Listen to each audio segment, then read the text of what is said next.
When Christian missionaries arrived in the New South Wales colony in the 1830s, Indigenous tribes were being forcibly and violently removed from their homelands at an alarming rate. We talk about the impact with Janine Dunleavy and Dinawan Baker from the Gnibi College of Indigenous Australian Peoples. Janine is an environmental anthropologist of Aboriginal and Irish descent, and Dinawan is from the Bagambal people, whose country is in southwest Queensland.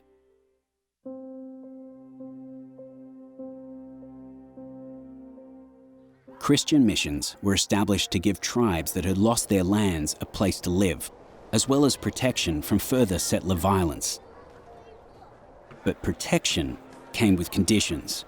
Missionaries believed, as did the British government, that it was their duty to civilise the Indigenous peoples, to educate them to obey British law, live and work the way Europeans did, and become Christians.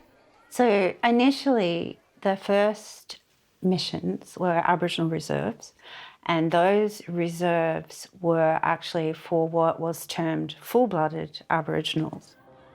On the missions, parents and children were separated. Children were taught Christianity and European culture and were not permitted to learn their own traditions. By bringing in missionaries, by taking populations of people onto the missions that were now starting to be established, was to break them again, was to take away their belief system and to then enforce their own belief systems in. And it was done, unfortunately, in a very violent way, in a way to deconstruct a people's culture. Part of Christianity in those days was an obligation to save souls and to turn people away from the pursuit of evil. And much of what comprises Aboriginal culture, including language, cultural practices, the dancing, the singing, was interpreted by Christian missionaries as evil, pure evil. And so it was people's responsibility to correct those sins. And because of that nature of punishment in that era, punishment and saving souls were two and the same thing. So if you whip a person, you whip the evil out of them. I think that a Christian idea of evil also had a very big part in it, how understandings of Aboriginal people were constructed.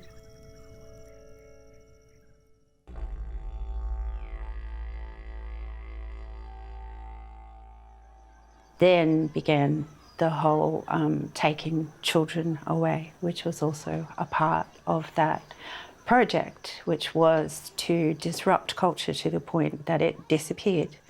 And of course, the legacy of that is that we now have generations of people that have grown up not knowing about their heritage, but feeling often slightly uncomfortable in white society, not quite white.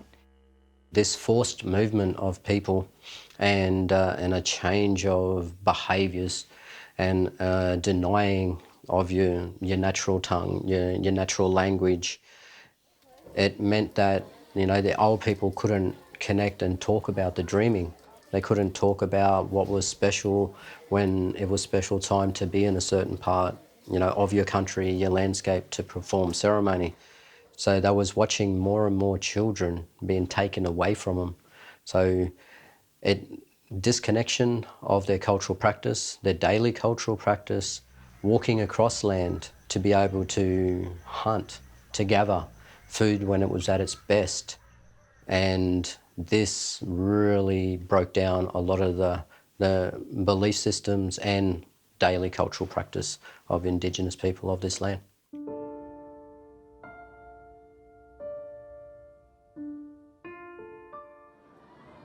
What was life like on the missions?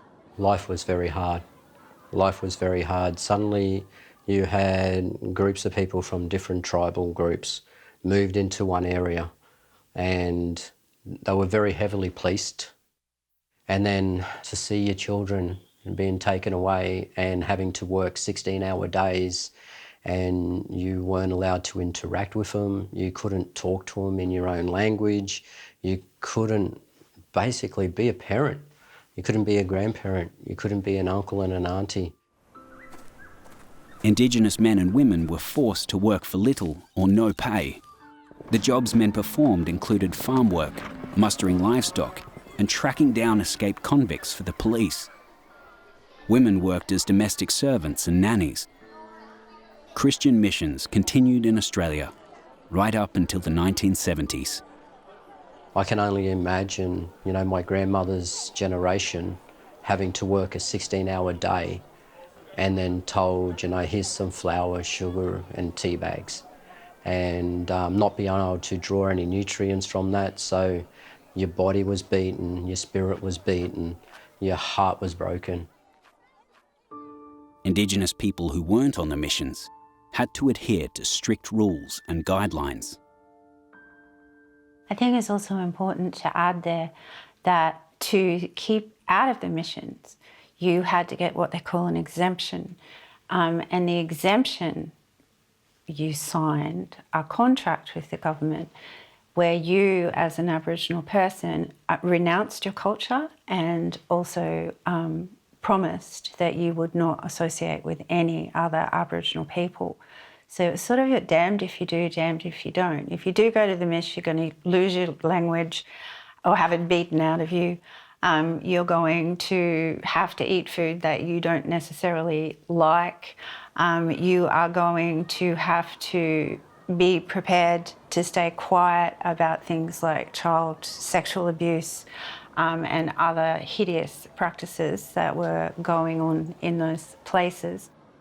The kinds of brutal acts that were done in missions, or some missions, not all, also created trauma in one generation, which is then communicated to the next generation and so on.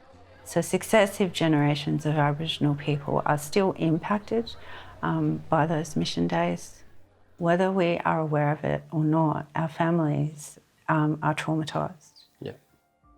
Colonisation was not only about taking land and resources for the empire, it was also about seeking to convert or civilise Indigenous people of the world to the European way of thinking.